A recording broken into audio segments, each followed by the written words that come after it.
It's too much, isn't it? It's just a tad too much. All right, fine. Take it down, man. You happy now? We'll just leave it over there so you don't forget. Anyway, welcome to Ask MandRproductions, episode number 64. Can you believe it? I know what number we're on this week. I did a little bit of research. What a concept. Anyway, we have a ton of questions to get to this week. And if you have a question that you want answered on next week's show after the Patriots win the Super Bowl, make sure you leave a comment down below. And if you enjoyed the video, make sure you leave a like. It really helps the channel and the series.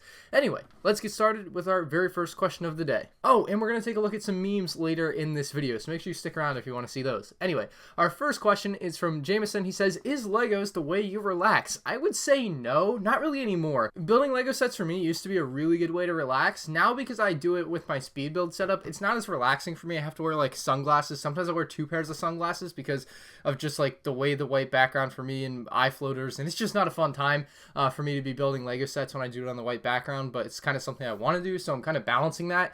It definitely can be relaxing, but not the way that I do it anymore. George says, do you think Rex is Emmett's brother? And I've seen the Lego movie too, so I'm not going to spoil this for you, but leave a comment down below what you think. Is Rex Emmett's brother? Do you have any predictions for what will happen in the movie? If you've already seen the movie, don't spoil it for other people in the comments. Be courteous. You know, you treat others how you would like to be treated. You know the whole deal. But I'm curious what you guys think will happen in the movie, especially since I've already seen it. Rasmus says, what is the biggest Lego ripoff you've received? So I would say, like, the only time I felt slighted when buying a Lego product, and usually I feel alright about it, right? Like, I'll buy a set, then I'm like, alright, this is like $20 overpriced, but I accept that. But the one time more recently where I felt like I spent money when I shouldn't have was when I bought the Harry Potter Barnes & Noble Brooktober promotion.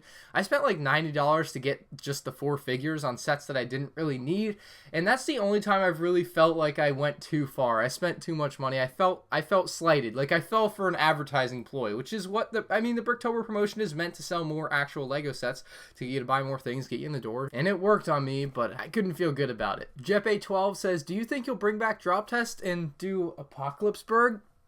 Honestly, no. I don't want to drop test Apocalypseburg. First off, that set is massive and it would be a pain in the butt to rebuild. But the bigger thing with me not doing drop tests for like the last 4 years, I keep thinking about it. It's been a long time since I've actually done drop tests, and that was like what I feel like was the main reason I got popular, which we'll talk about later in section, another question, kind of interestingly enough. But yeah, the drop tests, like, I don't have a place to do them anymore is the biggest thing. I don't have a blank wall with nothing on it and then a table to do it. I just don't have that ability anymore, unfortunately. So with this current space setup, there's no way it's going to happen. However, I might do some more drop tests in the pool come some warmer weather in the spring. We have a joke from the best ever Resistance pilot, and he says, what's a Clone Trooper's favorite song to listen to while on sentry duty? Me, myself, and I. It's pretty good.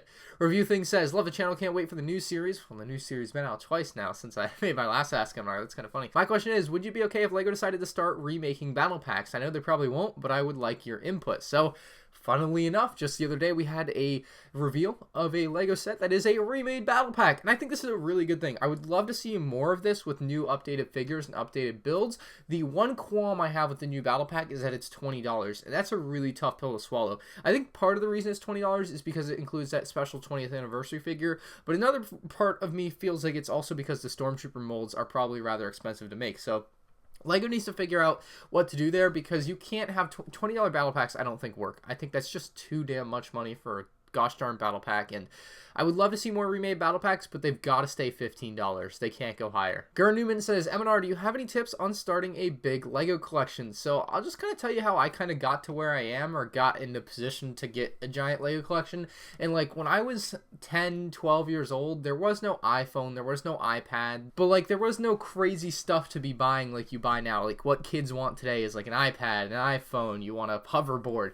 Like when I was 12 years old, none of that existed, and like literally the only thing I would ask for birthdays and Christmas was either like money or Lego sets. And like honestly, that's one of the ways that I got a lot of my stuff early on. Obviously a lot more of it now is coming thanks to YouTube, and the money I get from YouTube, I just buy a bunch of Legos sometimes, so that's what happens with that. But like mainly just like if that's your focus, if you want a big Lego collection, that's kind of like what you've got to put all your money into, if that makes sense. Like, you can't just have a big Lego collection. Like, you have to be able to fund it some way. So you have to find a way to figure that out, whether it's get a job, make YouTube videos and get lucky and make money off that, which is just the most insane thing. Make sure that's like one of the only things you're asking for like Christmas presents and stuff. And that's, again, that's like how I got a lot of my stuff early on, and part of the reason I have such a large collection nowadays. Jack Brick says, what set from the past do you really regret not buying that is not Star Wars that is really expensive now? God dang it, I had a Star Wars answer. I'm gonna give you my Star Wars answer anyway. The Imperial Inspection. I remember one day, probably 2007, 2006, right before school. This was right after the set had retired, maybe a few months after it had retired.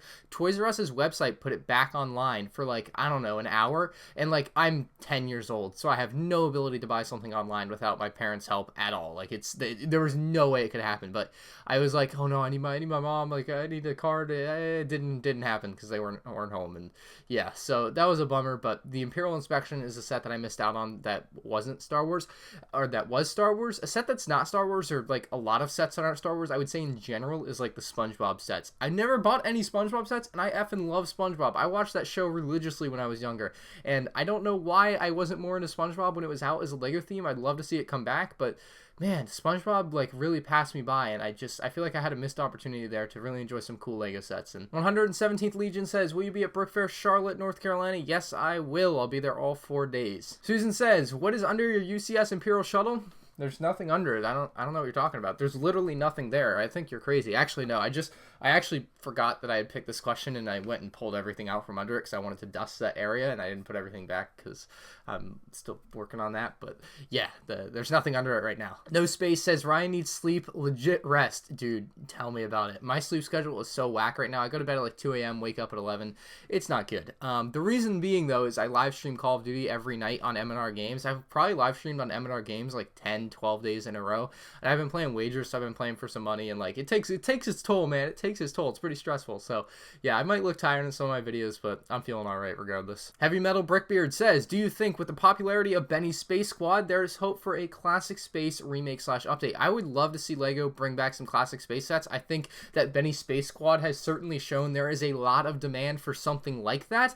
As far as how many sets they would make, who knows? I think like 5 sets would be a good start, and just see where it goes. Like, why not just kind of throw it out there as a one-time thing, and if it takes off, you can kind of keep making some more. If not, you just be like, hey, we did some fan service, I hope you guys enjoyed it, and that was that. So I would love to see some form of a classic space return. Maybe in 2020 would be a good time, because they're probably just now realizing, hey, Benny's Space Squad was a good idea. We should make more of this because it's like printing money. So we'd love to see it. White Elephant has a couple questions. He says, what video made you popular? I mean, wouldn't the default answer be my most popular video, which would be Lego meme sets? But I think like a few things have made me popular. My drop tests early on, I used to feel like were like when I got like 5,000 subs, I was like, my drop tests are the reason I have 5,000 subs. Like, that was in like 2012, 2013. But I think now it's like my collection videos, some of my reviews kind of do well. My Ask MandRproductions series, I think, has been incredibly successful, way more so than I could have ever imagined when I started the series. I don't know. I do a lot of things. There's obviously no one thing to me that I think has been like the thing, because I think people come from a mix of different videos. Some people found me from my meme videos. Some people find me from this series. Some people find me from my set reviews. Some people find me from my Lego list videos. Like, I do such a wide variety of things. I don't think that there is one video that made me popular, but just kind of over the course of time, they have all kind of accumulated and really helped kind of push towards the one goal of making me popular, I guess, if you want to look at it that way. His other question was, what is your favorite figure from 2019 so far? It's Harley Quinn from Apocalypseburg. I really liked Harley Quinn in, what movie was she in? She was in Suicide Squad, and I really liked her character in Suicide Squad. She had a great personality, and I really liked the Lego form of the figure, so I think Harley Quinn in Apocalypseburg is my favorite 2018 figure so far. We'll see if Lego Star Wars can top it later on this year. Golem Kabir says, what is your favorite Lego Kashyyyk set? Now, there haven't been too many, but honestly, nostalgia-wise, I would say the Wookiee attack set from 2005 is a really good one. It had a Corporate Alliance tank droid and a Wookiee flyer. I don't know why that cat tank was in such a weird color. It was like blue and orange, and like, it was weird, but that might be my favorite Kashyyyk set. The Wookiee Catamaran's not bad either. Of course, some of the more recent Kashyyyk sets, like the AT-AP and Droid Gunship, are good sets, but I think nostalgia-wise, my personal favorite would have to be the Wookiee attack. Jack says, what do you think about the most likely to happen rumor of the $500 Star Destroyer 4,782 piece set number 75252. It's supposed to come in October. It's going to be the big UCS set of the year. Obviously, we don't know for sure that it's going to be a Star Destroyer, but that seems to be the rumor. The rumor for the May UCS set is that it's going to be a Tantive 4. So I think if a Tantive 4 comes out in May, that will all but confirm that a Star Destroyer is coming later in the year, because I just think that is a match made in heaven, and LEGO would be insane not to release them both back to back, because it's just like the perfect, like, it's the opening scene of episode 4. How do you not have both those sets on shelves at the same time? Like, it would be perfect. I think that there's a damn good chance it's going to be a Star Destroyer, and I think that if a Tantive 4 comes out in May, you can pretty much book it. BB Rick says, what did you do with the Ewok Village that you got for Christmas? I actually got that from Brickbeard. He was very nice in sending that to me for absolutely free, so thank you again to Brickbeard for that.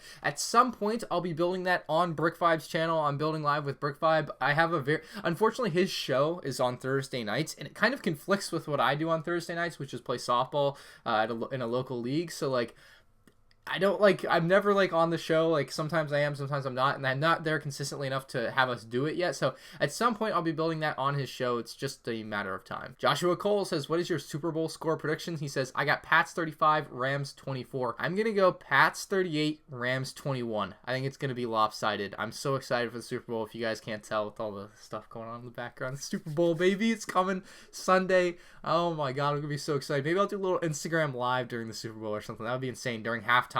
We'll see how nervous I am or whatever. That would be fun. Aaron says, MandRproductions, do you think the Patriots and the Super Bowl is getting repetitive? No. I personally, I really enjoy the Patriots being in the Super Bowl. I don't know about you guys, but, like, yeah, I like when my team wins. So what are you going to do? Also, I guess I should answer this because I get this question on, like, every video. Why am I a Patriots fan when I live in Florida and when I was born in Florida? A lot of my family lives in Massachusetts. My dad is from Massachusetts. He's always been a Patriots, Celtics, Red Sox, Bruins fan. And so obviously I was born into that, and thus I'm a fan. That's pretty basic. I've never been a fan of any other teams. Avery Walker says, Ryan, what do you think about the new colored blasters coming in April? So for those of you that don't know, there's some gold LEGO Star Wars, like, you know, the regular blasters that are usually black or gunmetal gray. Well, now they're coming in gold, and I think that's going to be for a Star Wars Resistance thing. I'm not really sure why they're coming out in gold, but I've heard that maybe it's a Star Wars Resistance thing. I'm not really sure. There's like a gold Captain Phasma or something in that show. I don't watch it, so I don't really know, but that's what I've heard. Monzano says, favorite LEGO set that you play with? So obviously I'm a little bit old to be playing with LEGO sets. I don't really play with my LEGO sets anymore, but thinking back on it, when I used to play with my LEGO sets, I would say, like, the motorized AT-AT was one that I had the most fun with. Like, the function of it actually being able to walk is just one of the most incredible things, and I don't know why LEGO hasn't, like, released another one of those. Like, I think it's a really novel idea that, like, if they released one for like $150, $160, maybe pushing it there, but, like, that could work really well in today's market. I think a lot of people would be really excited about it, especially if they use some of their new control features with, like, the iPhone or whatever with their apps and crazy stuff. But yeah, that was definitely my favorite set to play with, was the motorized AT-AT. Austin says, how keen are you on meeting fans? I'll be in Florida next week and would be stoked to meet you, maybe at a LEGO store or something. So I'm all about meeting fans. However, my stipulation with that is, like, I think it's unfair to ask me to go out of my way to meet specifically one person. Like, I'm more than open. Like, if I was going to be at the LEGO store when you're going to be there, that's great, man. I'd love to meet you. But I'm not going to drive an hour there and back just to meet one person, unfortunately. I think that's unfair to ask of me, and I think most people can agree with that. However, I will say this. If you are going to be at, like, the Disney Springs LEGO store and you think there's a chance I might be there, shoot me a DM on Instagram or whatever, and I'll let you know if I'm going to be there. Chances are I won't. I only go there, like, maybe 10 times a year would be probably how many times I go, but there's a chance. I did actually meet a couple fans there last time I was there, which was pretty cool. But the other times you can meet me are at, like, LEGO conventions. So if I'm going to, like, Brick World Chicago or Brick Faire Virginia or Brick Faire North Carolina, like, you're more than welcome to come up to me during one of those conventions. Like, I'm more than open to it. But yeah, that's basically how that works for me. Boba Bomb says, UCS, Hoth, Cloud City, or Death Star? I don't know why you're asking this question or what the context of this question is. I don't know if you're trying to buy one of those sets, but I'll rank them from you. My personal worst to first on these three sets. I think Hoth is the worst. And it pains me to do this, but I think the Death Star is the second worst. I personally fell out of love with that set about 3 years ago. I just think it was a really cool set. It's a really great play set. If you personally think it's the best of these three, I have nothing against you. For me personally, I fell out of love with it. And I think Cloud City is the best of those three sets right there. I think Cloud City was near perfectly executed. It's a really fun play set. It's got plenty of rooms and features and minifigures for everybody. So I love that Cloud City set. Alex Hancock says, what is your favorite TIE Fighter set? This is a tough one. There have been a lot of good TIE Fighters. The most recent Han Solo Solo movie TIE Fighter is probably the most refined, best looking playset TIE Fighter. I mean, the UCS one, obviously, right? But I think my favorite TIE Fighter set is probably the 2009 Darth Vader's TIE Fighter. I feel like that was just during that era of LEGO Star Wars sets that I liked all of them, and that one is probably my favorite one, even though I don't own it anymore. I actually sold that one because I'm stupid. Julian says, how does Wicket get around Endor? Ewoks. Michael says, what are the chances of LEGO remastering Star Wars The Complete Saga, and would you play it? Dude, if they remastered Star Wars The Complete Saga, put it on PS4, I would buy it, and I would be playing it every day, I'm sure. I'd be making videos on it on MandR Games. However, I am personally, like, in a little bit of a... Like, I can't decide. So, like, that's possibly... It could happen this summer. Like, they don't announce games that early on. They could remaster it and it be released this summer. I don't know. However, I do kind of want to wait and see if that happens, because I also am thinking about buying it for the PS3, hooking up my PS3 and playing it and doing either a live stream or recording it and doing it on MandR Games on my YouTube channel there. So, either one could happen. I'm not really sure, though. Some guy says, is MandR news going to contain fake news? Yes. So, I will do, like, reports on, like, if fake news comes out. I'll be like, hey guys, this isn't real, whatever. Or if you also consider, like, the fake news stories that I do, like, at the beginning for the intro, that's also a thing. Like, Lego banana found dead. Like, yeah, like, obviously that's fake news, but it's all in good fun. But yeah, it will, like, contain fake news if I'm pointing out that something is fake. I'm not going to purposely say something that's fake to try to convince you it's real, though. Some guy again asks, are you going to make the trek up to Atlanta to go to the Super Bowl? God, I wish, dude. If tickets were $1,000, I think I would spend $1,000 to go to the Super Bowl. But that, like, tickets, the cheapest I saw one was $2,500, and I think they're more expensive now. There's no way I'm spending that much money to go to the Super Bowl. I couldn't do $2,500 plus travel plus hotel or whatever crazy stuff to go to the Super Bowl. But man, it's a dream of mine. One day I'll go to the Super Bowl. Maybe Tom Brady will still be playing by the time that happens. But hey, if you're a millionaire and you want to hit me up with some Super Bowl tickets as a sponsorship, I'm there. I'll be there. I'll make a vlog out of it, I promise. Diamond Brick says, do you remember LEGO Forma? Oh, yes, I remember LEGO Forma. It should be showing up at my mailbox in the next couple weeks. I'm really excited to be getting LEGO Forma. That's going to be fun to take a look at on the channel. It's something different that LEGO's doing. Lego Lover 12 says, do you think they will do Bad Batch minifigs or other types of clones ever made? Also, if you're reading this, that means that this is the first time you answer my question. Well, congratulations. You finally got your question answered on Ask MandR Productions. Do I think they'll make Bad Batch minifigs? Probably not. I consider myself a pretty big Star Wars fan. I don't even entirely know too much about the Bad Batch, so I don't think it's like I think it's too niche to put out for LEGO. I don't think they would do that. Other types of clones made, who knows? It's a toss-up. You never know when they'll throw out a new clone trooper in a set, some random clone trooper. It could just happen, but I think it's unlikely to see Bad Batch. If you really want Bad Batch, buy it from David Hall. And that is all the questions we have for today. Let's move on to the meme section. Today we're going to be taking a look at a couple memes that were sent to me by some of you viewers, and they are both from LegoStarWars.memes on Instagram, of course, the best LEGO meme account on the Instagram. He's the GOAT. Our first meme is about a new 2019 LEGO Star Wars 20th anniversary set, and it's the AirPod Racer. I don't know when, like, at some point AirPods became a meme, and I've had these things for over 2 years, and it's kind of funny, like, just like all of a sudden, like, everyone's like, we can make jokes about AirPods. It's like weird, but yes, the AirPod Racer. You'll be able to buy it from LEGO starting in April. And the other one that quite a few people sent to me was this one. It says, her, I like you, and then it's got like the Rebel Trooper with like a smile, and then she says, as a friend, and then the Rebel Trooper's like this, and it's like, ouch, that one hurts. But yeah, if you guys want to submit memes for a future episode of Ask MandR Productions, where I'll do a little meme segment, I probably won't show more than like 2 or 3 memes in an episode, but I would probably say the best place to do it is the subreddit r/MandR Productions. So if you want to submit some memes, you can do it there. The LEGO community is becoming very memey. Just Too Good started his meme show. We've been taking a look at memes on Bricks and Bits, and I guess it's time for me to do the same. So if you guys have some memes that you want to send to me, I guess the subreddit, just because my Instagram DMs get pretty flooded and it's hard for me to like go back and find specific Instagram DMs with memes, I would probably prefer if it was just all in one place on r/MandR Productions if you do want to submit memes. But that's all I have, you guys, in today's episode of Ask MandR Productions. If you guys do have a question you want to submit, leave it in the comments section down below. Leave a like on the video if you enjoyed, and I'll catch you all on the flip side after the Pats win the bowl. Later, fellas.